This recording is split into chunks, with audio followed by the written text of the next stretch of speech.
Hi, I'm John.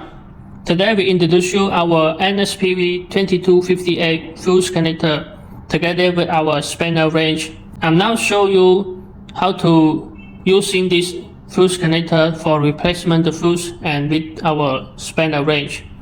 Firstly, pull out one side of the terminal and the middle side,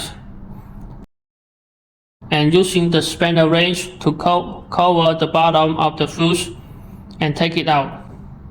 Then we replacement with the spanner range to put it back with the middle part until it hit click. It's been lock it tight.